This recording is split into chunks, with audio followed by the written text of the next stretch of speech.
Okay, welcome back to the Skill Economy, the podcast about closing the gap between what school and university teach and what the real world actually needs. Because here's the truth, you did everything right. You worked hard in school, you got into uni, you followed the playbook, so why does it still feel like you're not ready? Mike Wysocki is here with us today. He's the author of Careers by the People, an Amazon bestseller, an award-winning book built from hundreds of real conversations about how people actually end up in the careers that they do. Mike started out in tech sales. He chased the numbers, did what he thought success looked like, and then stepped back to ask a harder question. Is this really how careers should be chosen? Since then, he's interviewed CEOs, founders, people across the world, built over 130 videos breaking down career paths, and written books to help young people stop guessing and start designing careers they care about.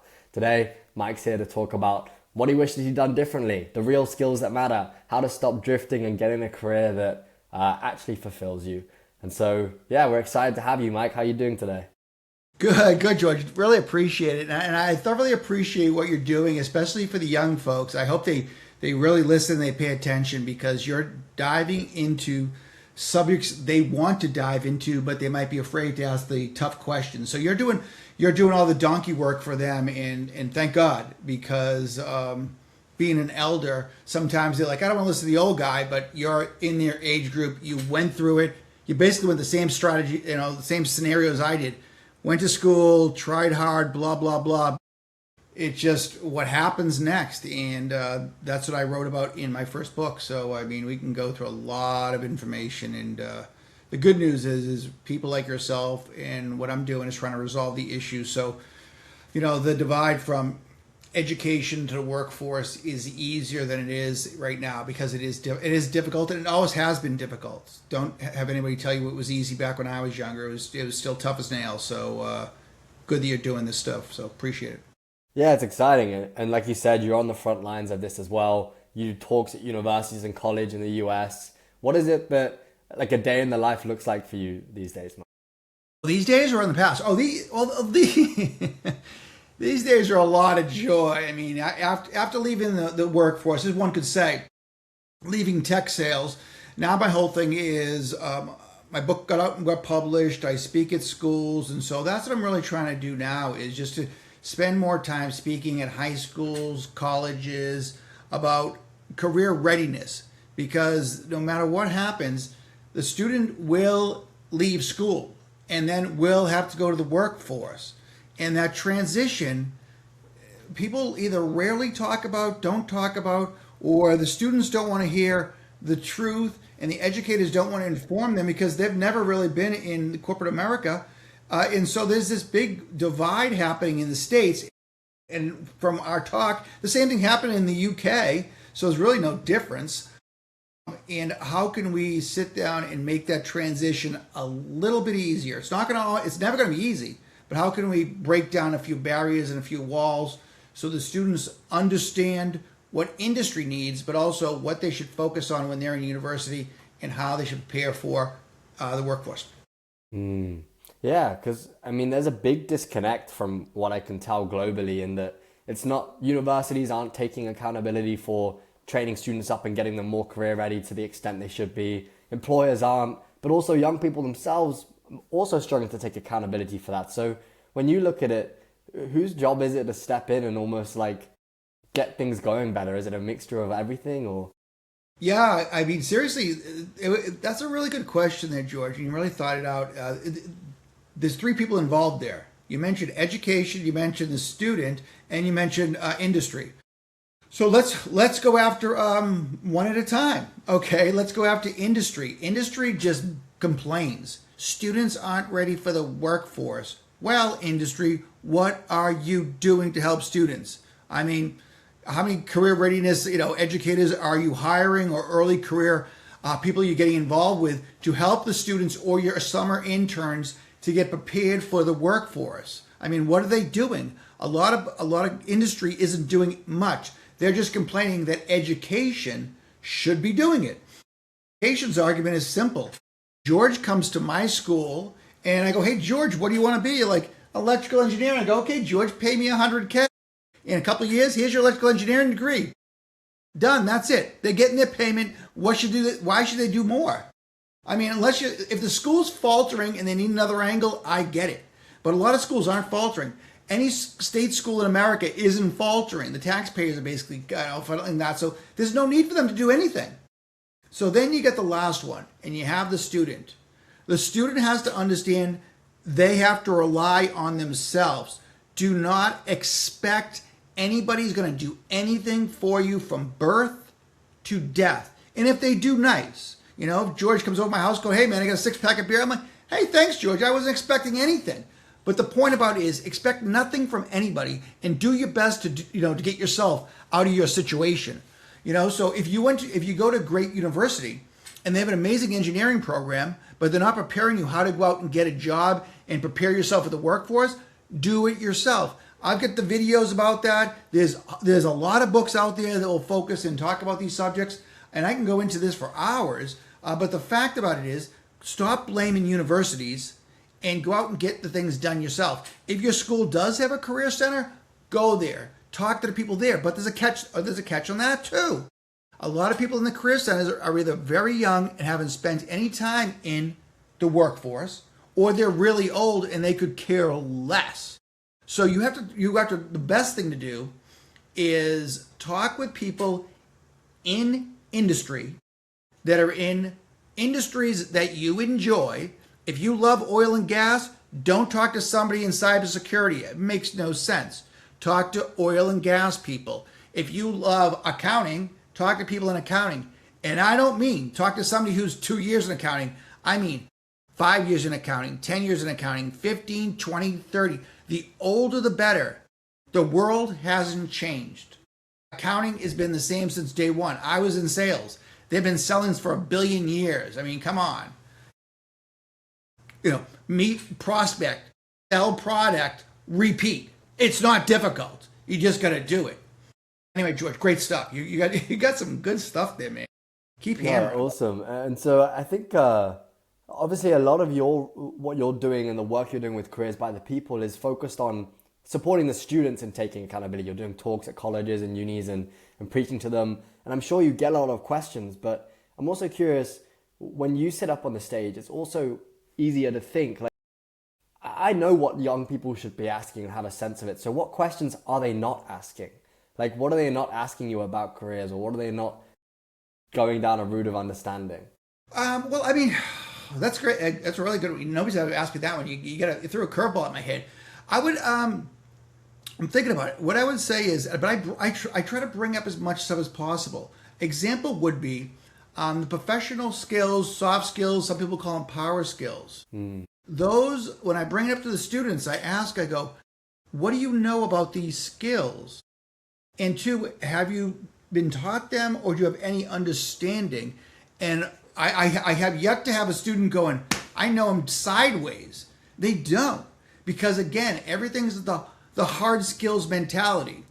But there was one question at one of the schools. There's one class I went into and I spoke at, and there was 2 situations I dealt with, and I want to tell you about them both because they're extremely, mind-boggling, and they keep me thinking the whole time. It was just, thank God I got to this one class. It was in New England at a good college, not an elite, but a school that anybody would be proud to go to. So I get in there, I have to speak, and it's a business class, mostly juniors and seniors in college, remember, not high school.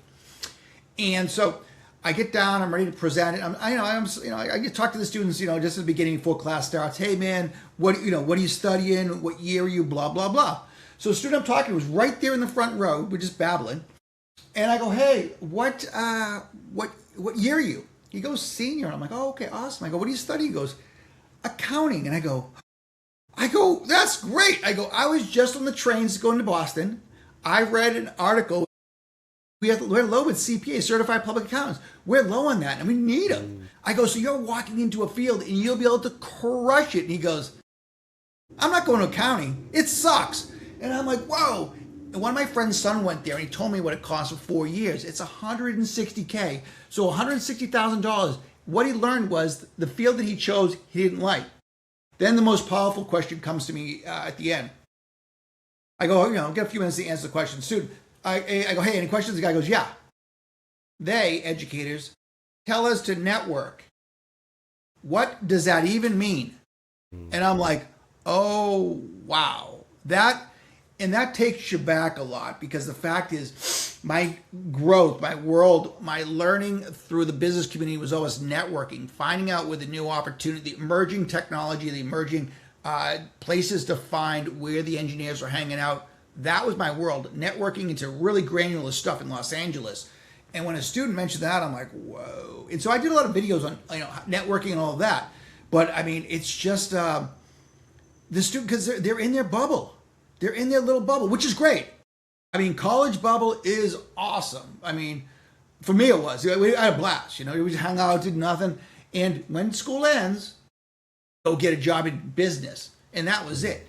There was no like preparing for it. It just like, okay, the fun times are over. Now time to grow up. And it was an experience and an ass whipping. But then again, that's what I'm here to do. Give the information back. So anything that your group wants, ask questions, go for it. Because there's not many people who've been in the industry for 30 plus years who will go up and tell you this stuff, because they have some personal issues and fears. They don't want to say how they have weaknesses or problems. I'll tell the truth, because the fact is, I want, hopefully I can live a little bit longer, for George to be a super success, but also all his listeners to come up with ideas and ways to be successful in the UK, in the States, in Australia, New Zealand, all over the world. I truly don't care where they're from, as long as they're good people and work hard and try to do the right thing. So, yeah. Yeah, I think you're on a great mission. And with that, something you mentioned was about this thing that like they don't even understand, young people, and myself included when I graduated, didn't really understand what the soft skills are and the skills that I should be developing are. Because you're just in this bubble, focused on university, your lecturers are talking nonsense to you most of the day. And then you're like, okay, so you graduate and you're then stuck. You're like, okay, what do I need to do to become employable? And so, you have students coming out. What is it that you think they're missing in terms of skills, and where should they focus? It's funny. When the students listen to this podcast, this is a huge learning thing. I graduated college almost 40 years ago. 40 years ago. So that means you're a lot younger than me. And it's like I'm talking to myself years ago. It's the same damn thing. Nothing has changed. And people could say, oh, that's the UK. No, it's the same thing in the States. Nothing has changed. Everybody's focused on get this degree, get this engineering degree, get this business degree, blah, blah, blah. But when they come out, do they talk about resiliency? Do they talk about failure in college? How are you going to go out there and get your ass handed to you sideways? How to go out and start, when you start in corporate America, what to do? Actually, my buddy, Gorik Ning, NG, Harvard Business School guy, he did go into industry and he wrote a book about it. His first time in industry, and he talks about it and gives students great ideas. It's called The Unspoken Rules. So add that one to the list there for the students who are going into industry, okay? Who are like just graduated. If they haven't graduated, or maybe they could just have graduated, a lot of the stuff that I focus on, they have to get involved in, and there's a lot of answers to this one. So rapid pace it. Okay, first, they have to know how to communicate. That's a imperative soft skill. And the first one is speaking and writing. They have to learn how to public speak. And if they're afraid, they're going to lose not only their network, their net worth, as well as income down the road. If they're expanding, example, if they're in London and they're at a company, an emerging company that's starting to grow, and they go, hey, we're expanding to Birmingham.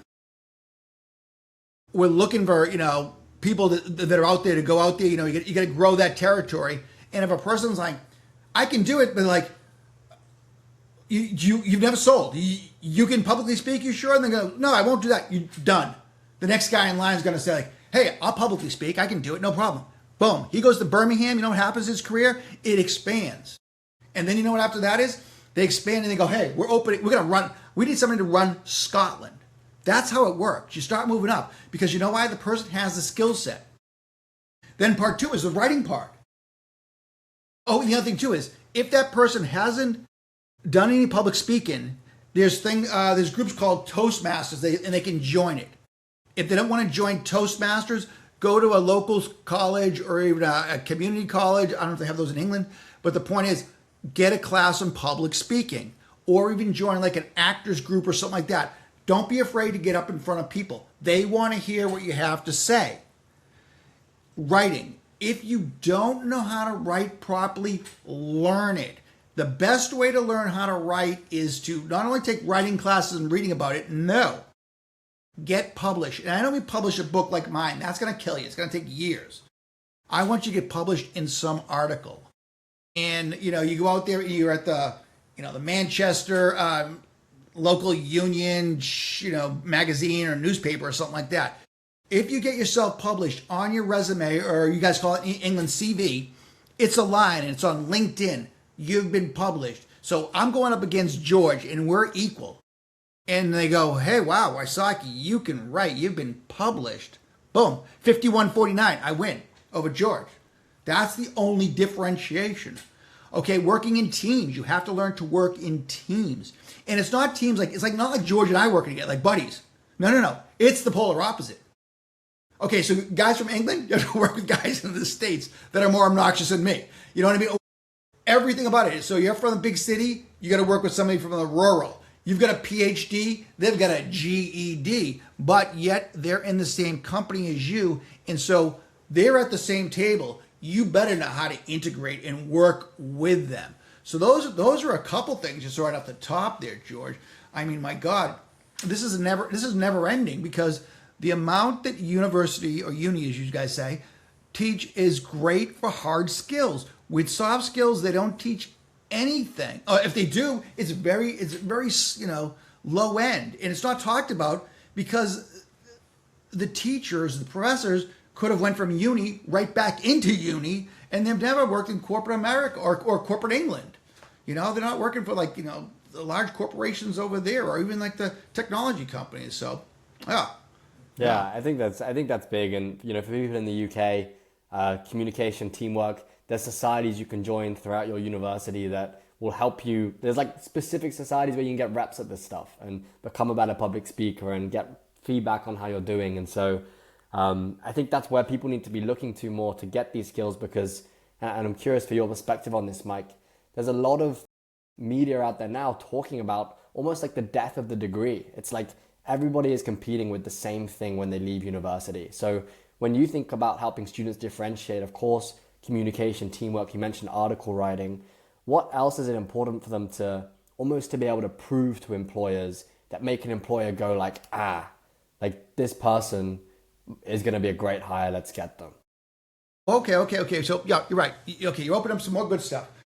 Okay, students in university, and without question, from the dawn of time until 4 seconds ago, there's somebody writing an article pro college or university, and there's one against it. Or even these days, it's the same person, they're writing AI stuff, blah, blah, blah.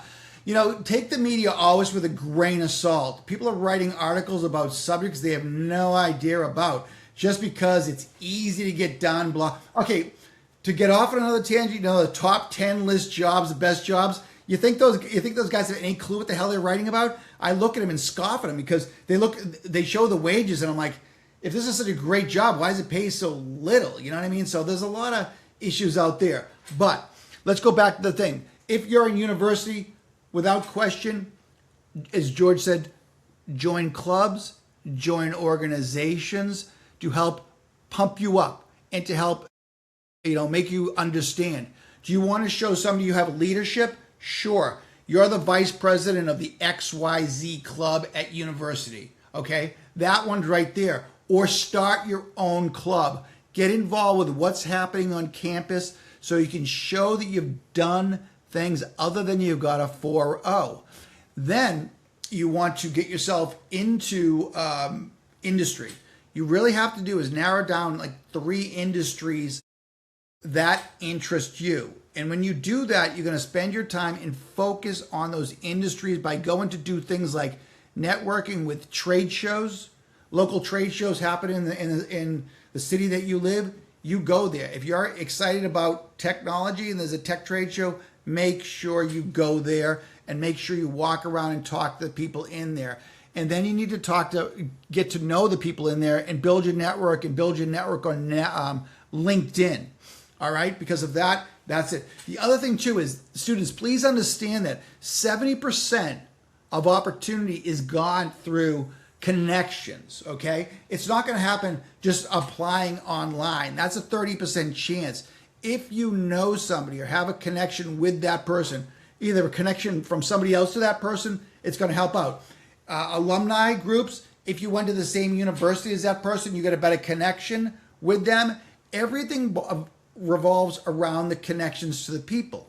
So you narrow down your industries to 3, and then you're like, okay, then you do a lot of your homework, and then if you can narrow it down to 1 or 2, there's industry associations you can join. So if you want to be an actuary, you can join the Actuary Association, and you get on their calls and you introduce yourself. You'll be the youngest person guaranteed on those calls, because no other student. How many kids and students in college even know what associations are in industry? They have no idea. Nobody talks about this stuff. Like, oh yeah, how'd you do in Sociology 407? Oh, I was going to sign up the association. Nobody talks about that in college. You kidding me? No idea. But you guys listening to George, you're learning a lot of good stuff. You sign up to those associations, you get subtly involved with them, and as soon as opportunities occur, or you could reach out to those guys saying, I want to get in an industry. They're like, wow, I know that they're expanding, and we got a great opportunity over in the south of France. Are you cool with moving? Yes. Would you be happy? Would you be okay to France? Do you know French? Oh, I happen to know French pretty good.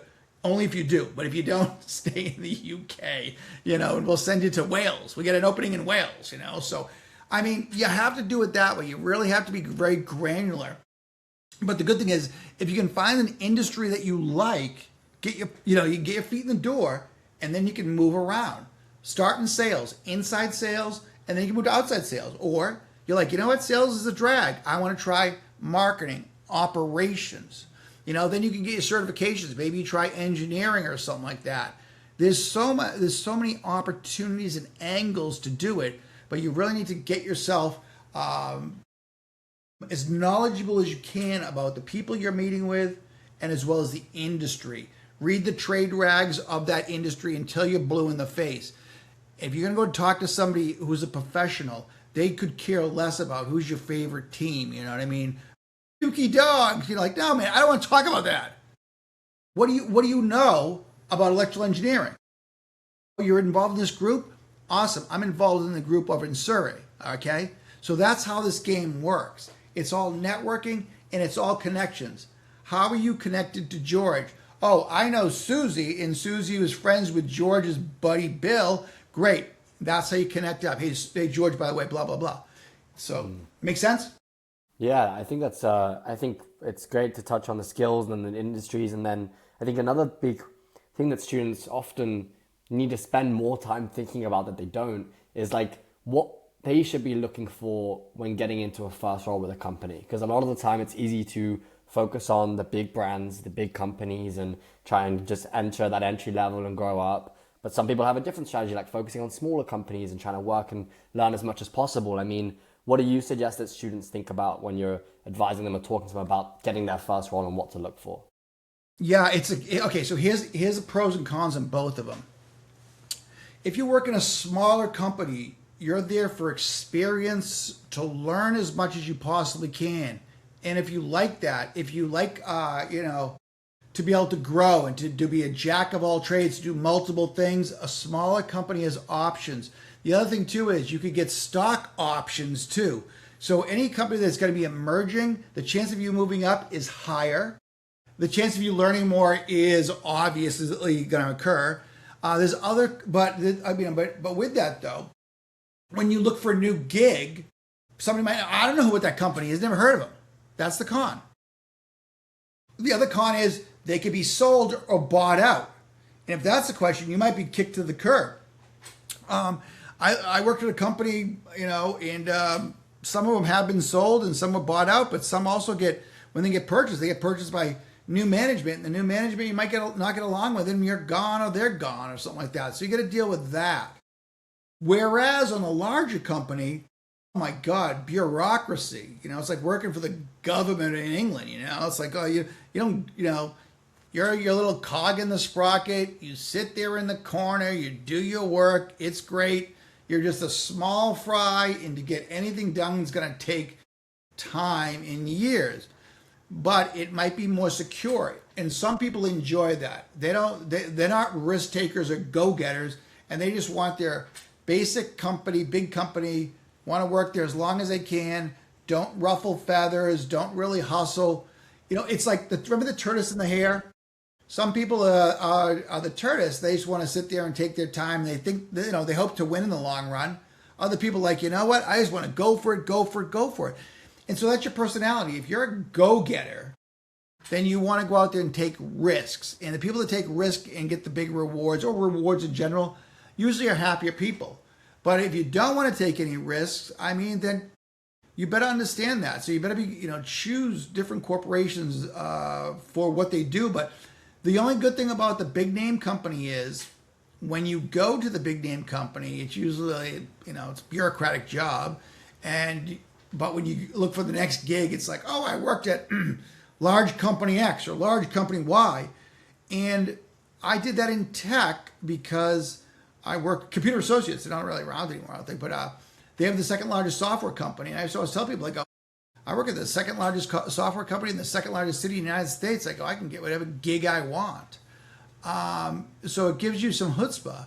But on the flip side, though, if you're not learning a damn thing, then you might get caught. So anyway, yeah. So I think those are the pros and the cons. If I missed anything, I ask another question about it. But I'm more than happy to help. What did you do, Mike?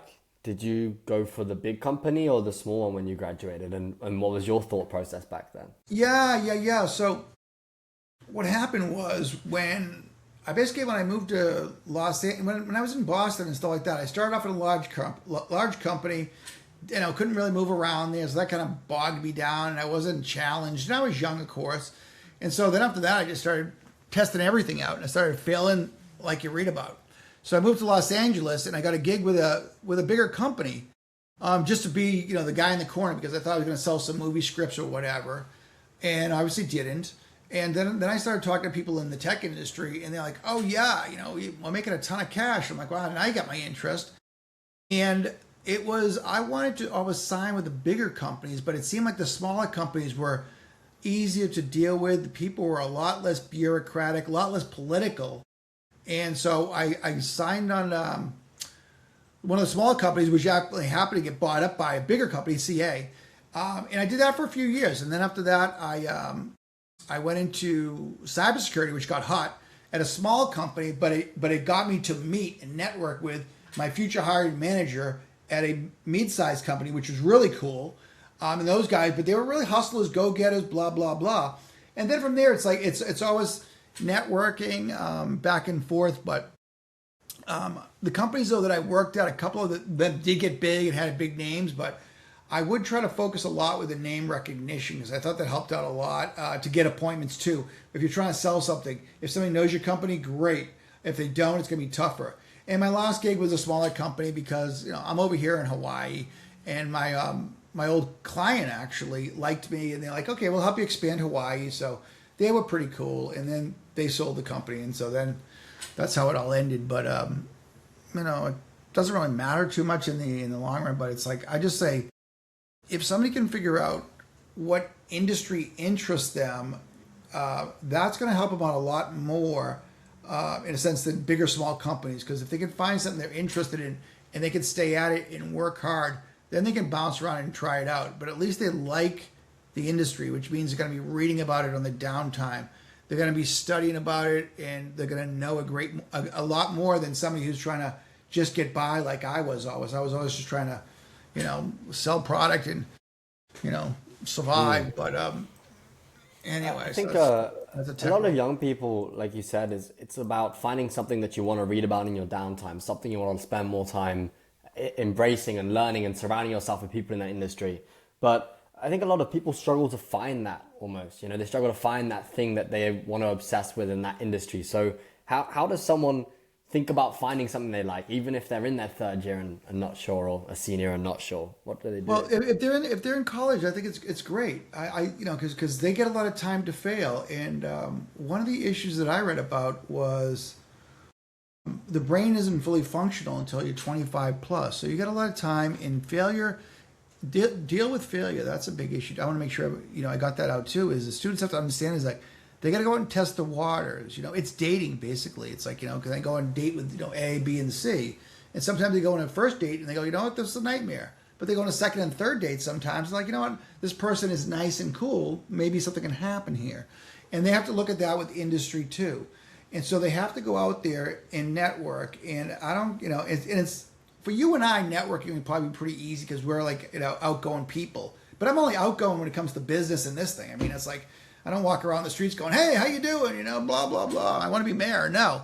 It's, and that's what I tell the students. I go, you have to go out there and talk to people in the field. You can read about it till you're blue in the face, but you need to talk to people actually in the industry.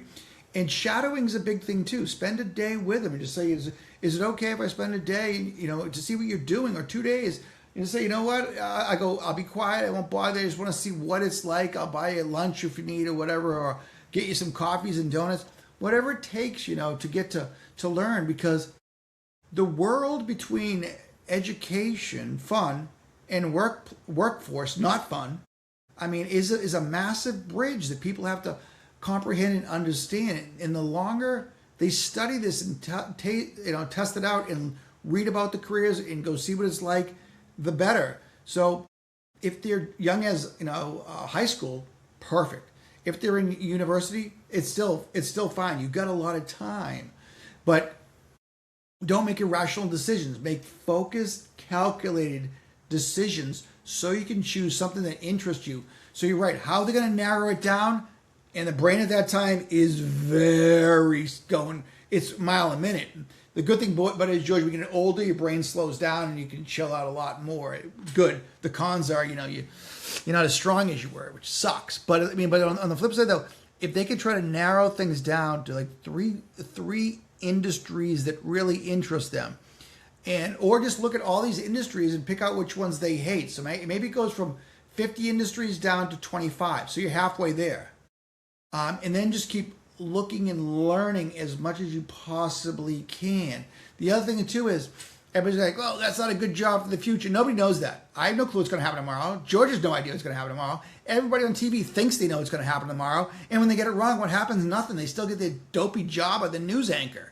So the fact about it is, you have to do the homework for yourself. Does that interest you?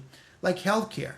I got to go to my doctors, stay healthy, avoid it. But do I want to work in that industry? No, it doesn't interest me. But I met a young person over here in Maui, and all she wants to do is sell medical industry. She goes, I like the industry. I want to do that. I want to start up in sales. And I'm like, no problem. We can figure this out. But again, narrow. If you go to a hospital, you go, oh, you can make a lot of money there. Okay, no, wrong way to think. If you walk into the hospitals and you're like, oh, this is gross, queasy, not a good industry. What you're reading about, what interests you, and again, if it's a sports world, that's great. But the point about it is, you might want to expand yourself a little bit more to do other things in there. So you have to understand and look at all these different subjects. There's something out there.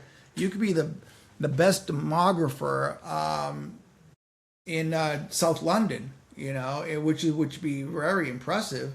But you have to learn on that. How do you get into those industries? And it's always stepping stones too. So, figure out, are you better at math and science? Are you better on the social skills like sociology, psychology, and that angle? So, you got to spend time. It's not easy, but in the long run, you'll be happier than miserable. So, yeah. And talk to more people, I think is the big thing that... Oh, it's 100%, George. That's 100%, yeah. And, one caveat, George. Side of the family. 52% of students get their career advice from the family. If everybody's in cybersecurity, what do they know about finance? You know what I mean? So it's just, that's the thing about it, is a lot of people get information from the family because Uncle Hank owns, 2 businesses. So you got to talk to him about it. You're like, yeah, he's an oil and gas man. I want nothing to do with that. And so those are things too, is they have to reach out outside of the family. How do they do that? Is it through LinkedIn, these other devices we have? Is it like showing up at people's offices and trying to post a CV through? Like, how do people make those connections outside of the family? Because I think it's key.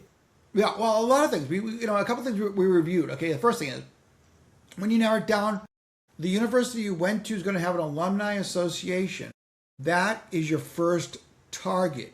The other thing too is you'll reach out to alumni. You might get a cool one like me, right? Or you might get a really angry one you don't want to deal with, so you get that.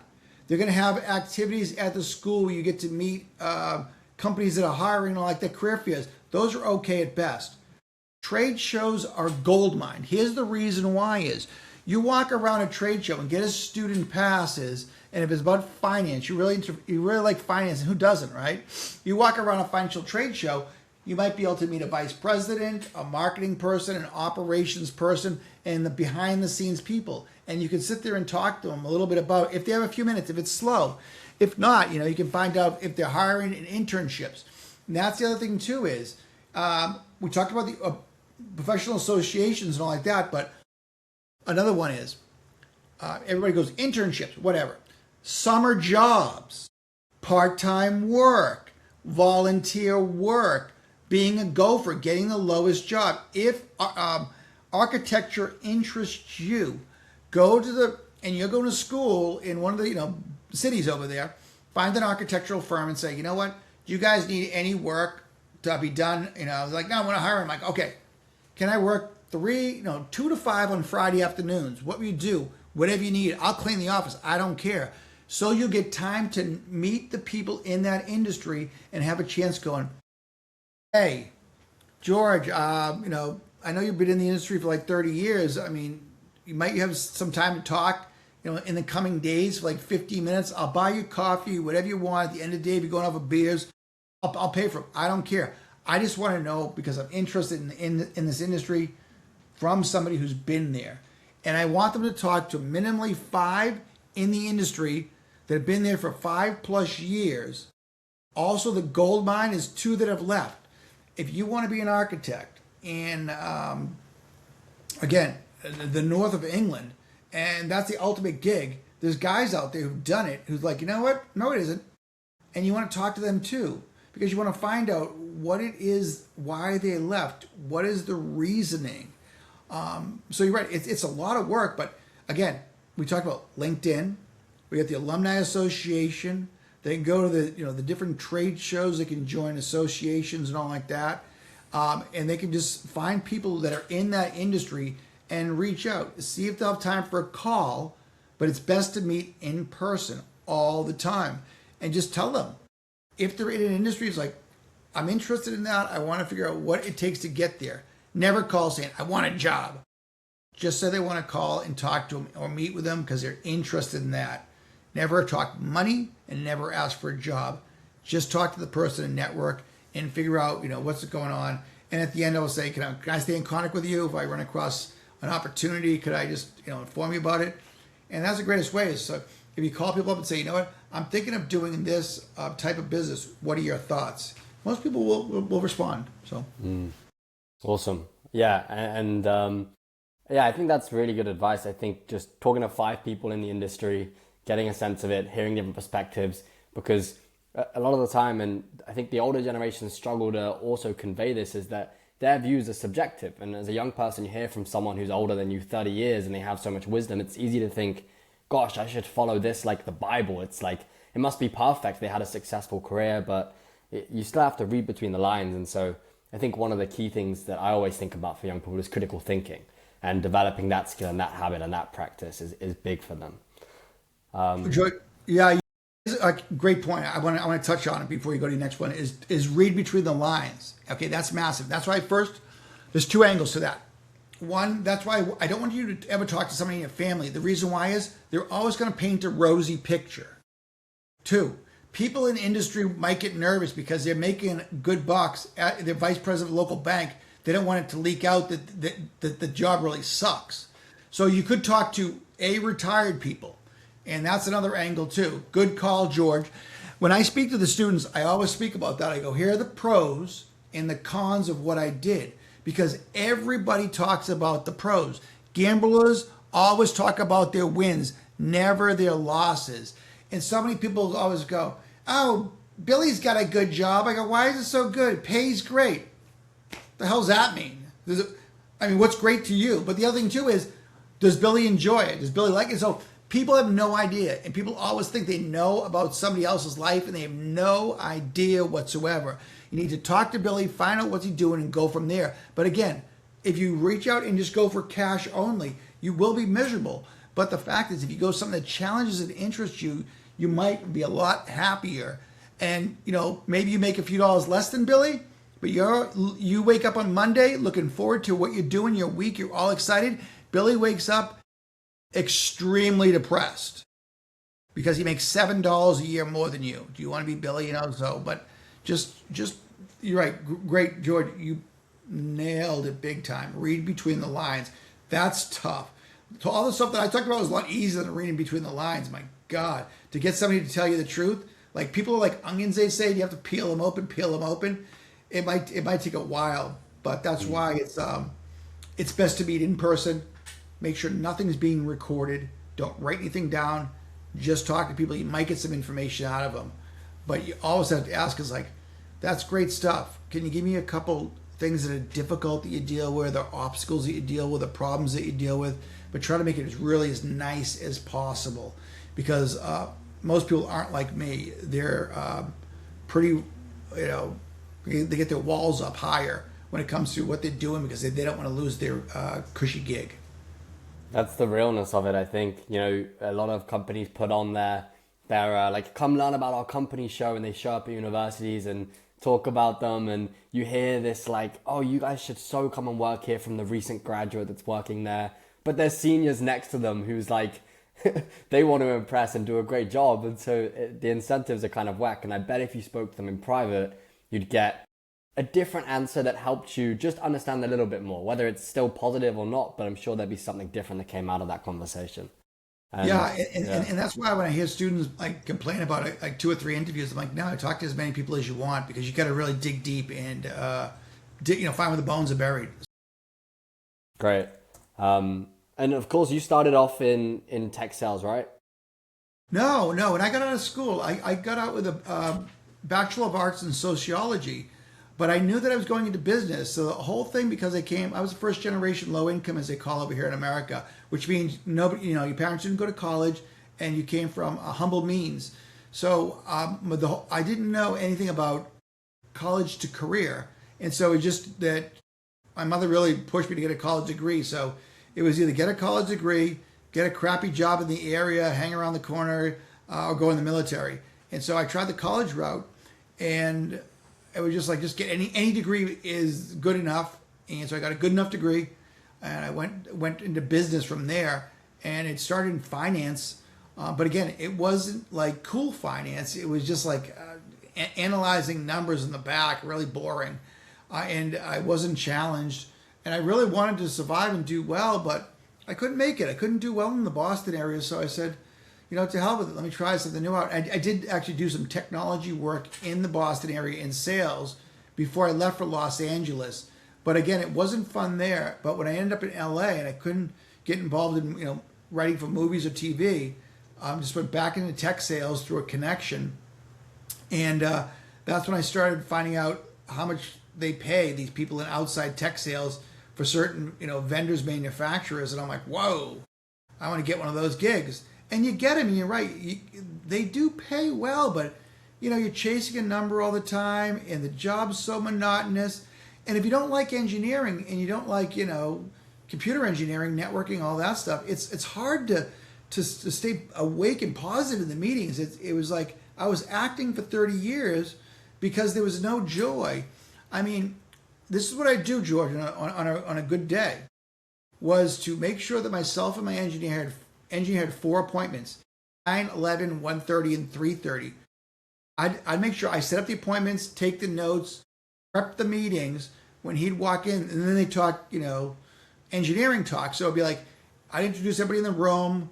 I'd tell my engineer, I'll prep him beforehand. This is what the issue is. We're trying to upgrade from the competitor's firewall or whatever, and these are the problems. And so, boom, my thing is done. I set the meeting. It's time to talk. So as soon as he started talking, boom, I'm lost in the clouds. And then I'm like, oh, it's on 55 minutes. I got 5 more minutes. So just check it out, make sure everything's good. Done. Go to the next meeting. rinse and repeat. Do the same thing over and over, and it just got tiring because I ended up, not bringing clients out anymore for dinners or lunches because I was just like, you know what? I've heard every conversation. I'm bored to tears till I'm blue in the face. It's a groundhog. It's the same thing over and over and over. A movie years ago was called Groundhog Day from Bill Murray. Nobody your age ever heard about it, so it makes no sense. But it's repeating the same thing over, over, and over.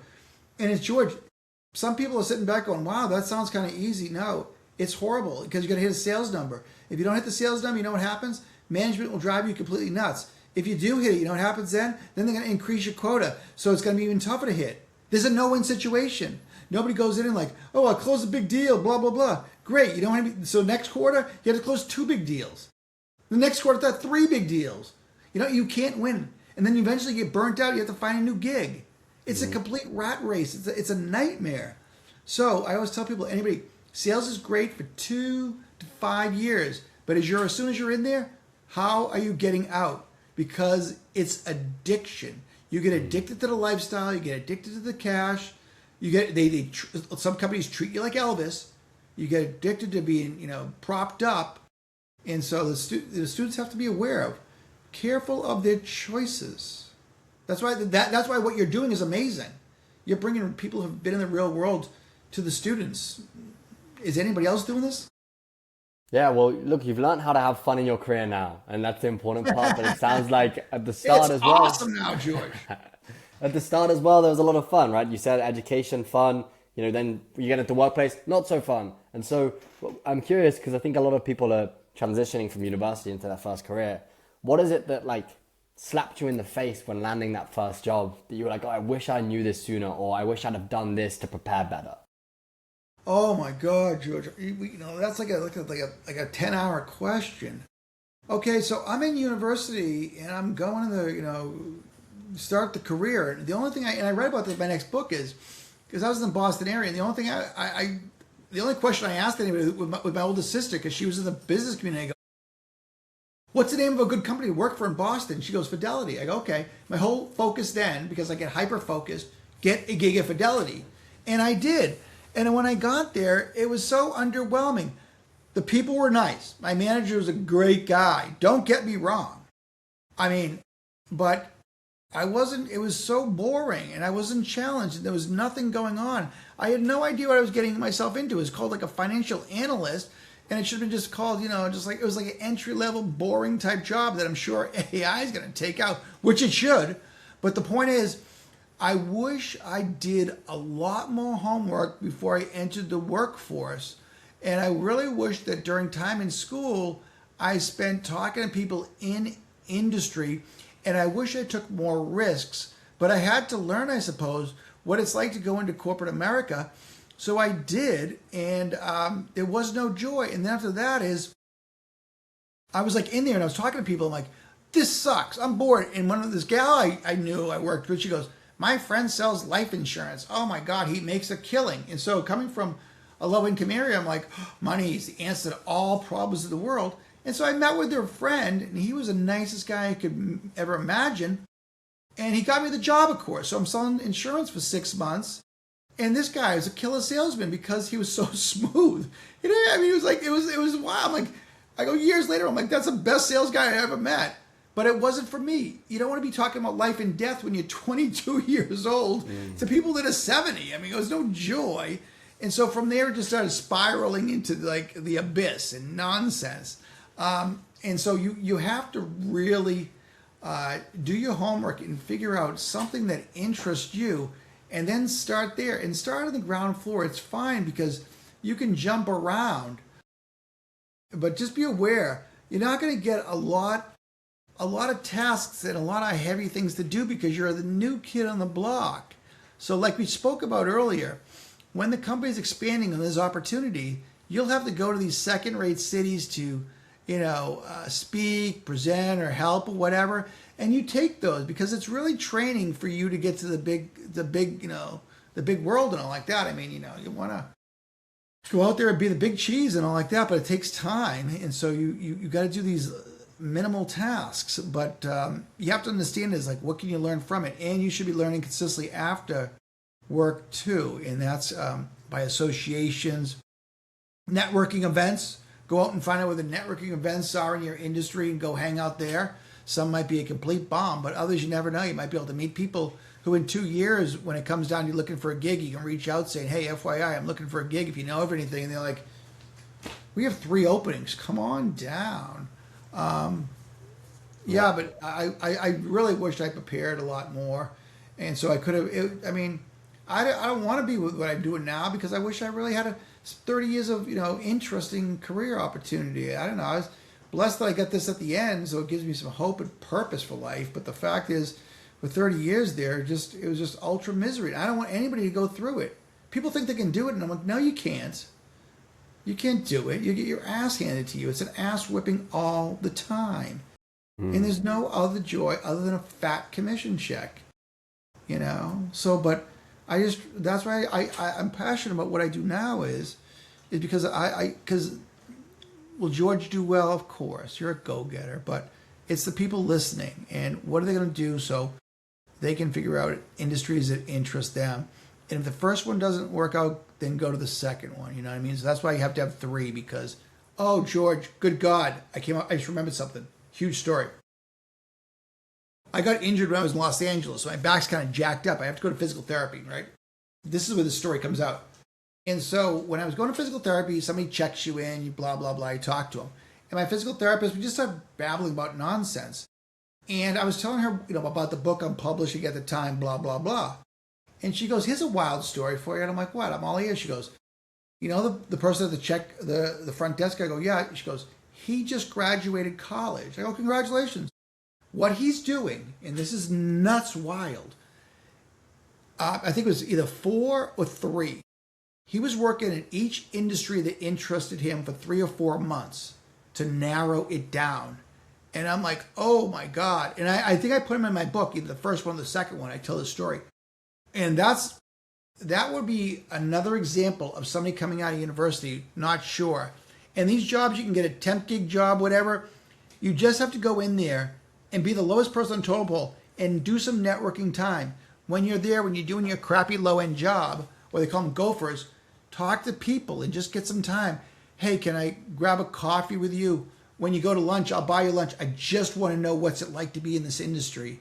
And just try to go that way. That's another angle too. Wow, good one. George, congratulations. I forgot that story and I just remembered it again. That is like basically a master's, an MBA in a year, because that's the real world. It's awesome. And quickly for people, you've written 1 book, it's out there. You're writing a second book, is that right? Yeah, George, thanks by the way. So the first book is Careers by the People. It's 101 careers, and the intro and the conclusion talks about myself and how I should have prepared for the workforce. The second book, though, isn't about me. It's about the students in college now in America in all the 4 quadrants, the Northeast, South, Midwest, the West, how they're preparing. So I reached out to, all these students, and I asked them 30 plus questions about how they're preparing for the workforce. And it's a lot of stuff that you and I went over, shadowing. In the future occupation you want to go into, have you shadowed in that occupation? And 33% did, which was really cool. But the fact is, it is a lot of really granular questions. So it was great that the students responded. Also, I include 102 new careers by the people that actually worked them. Same setup, asked 20 plus questions, the majority of 5 plus years in their field. It's broken down into 14 categories in career and technical education in the States. So it's the perfect book if you're a high school student and you're in career and technical education over here in the States, which they're putting a lot of focus and time into. So it would be a great textbook for that. So that's it. And then you get the YouTube channel too, which has 130 plus YouTube videos. I got 4 more I have to add when I get some time, but or 3 more. Cool. But I'm always doing them and stuff like that. I always try to update, or if somebody says, hey, Wysocki, what do you think on this subject? And I'm like, okay, that could be a cool video. So yeah, a lot of things happening. And final question. It's been great so far. And so our last question is, if you were 18, 19, 20, 21 again today, what skill or skills would you prioritize developing and getting great at improving first? Well, there's a lot of skills. We talked about a few of them, but I think in my book, one of my friends, he pointed out when he was doing some reading, he goes, "What about resiliency? You didn't put that in." I go, "That's an awesome one." Or fear, the fear of failure. Put those two together and combine them. You have to understand and get used to failure. If you're in America, I always tell the students to read about Abe Lincoln because his life was god awful, and he's considered the gold standard of presidents over here. But the fact is, they have to get really resilient, and they have to be able to, verbally take a punch to the head, because education in unis, for me, was a blast. Fun, goofing around, cracking jokes. The real world isn't. The workforce isn't like that. You have to be able to deal with people with extreme positions and opinions and angles and thought processes of how to get things done. So you best know how to deal with that. And you're going to get fired.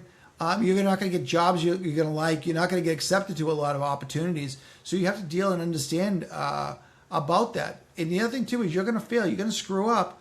And you're going to have to deal with management coming down on you and just say, man, you can't do that again. That was a huge error. So they have to deal with that. So people, what do they call it? Like, not tough skin. They have to toughen themselves up a little bit.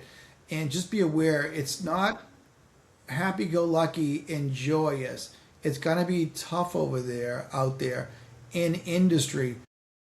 Find some, people always say find mentors. I don't say that. I say trusted advisors. Somebody that in your industry that you can go to and talk industry business with. It's like a networking plus friend in a sense. You don't have to talk about, you're going to get married and have kids, or you need to get a haircut, or going to buy a funny cap or something, or sports or nonsense. But what's going on in the industry? And it's best to have somebody of older stature too. So I think those are the couple of things that I think are super imperative, and that they don't talk about. You and I talked about today a couple of times, but other than the soft professional skills, which you should master, I would say just be aware, be a little tougher out there, and learn to listen more than you speak too. That's another one too. Is when you're younger and all like that, just take it. Just take it a little bit more, and just hold back your opinions. When you hit 5+ years, then you can start opening up, and then 10+. But just be aware of your surroundings. But anyway, just go out there. But again, hustle, go get it, be positive. Arrive early, stay in shape. Hydrate yourself. Make sure you get a clear head. Make sure you're open-minded. No matter what, you don't know everything. Believe it or not, at 22 years old, you don't know everything. Can you believe that shock? The other thing too is you're never going to know everything. And so be aware there's people out there that can help you out, and people do want to help you out. But again, remember, people there, guy might have a lisp, a funny accent. He's different from where you came up, but that person might be of super value to you. So never judge a book by their cover.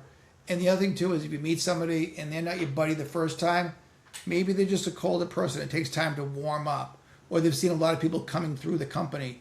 So just give people time. It's just like, hey man, how you doing? Well, you can't say much aloha in England. That would make no sense. But how's it going? Hope your team won over the weekend. Blah blah blah. Well, actually, I probably don't bring up sports, something like that. You guys are serious fanatics over there. It does, yeah. That could be no way, you're an Arsenal fan. God, I'll kick you off. It's like That's crazy.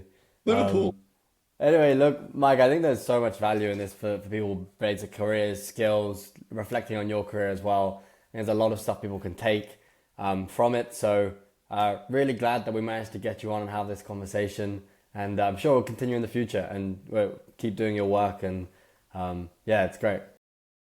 George, congratulations on all your success. Congratulations on what you're doing, and congratulations on your subscribers, because I hope the young people are listening, and I pray they're listening and paying attention, because you're giving. This is awesome. So go UK and students around the world, and go out there and enjoy the labor that you do. And hopefully you get something out of it other than a paycheck. Much aloha, as they say from the islands. Aloha. There you go. Awesome, Mike. Thanks a lot.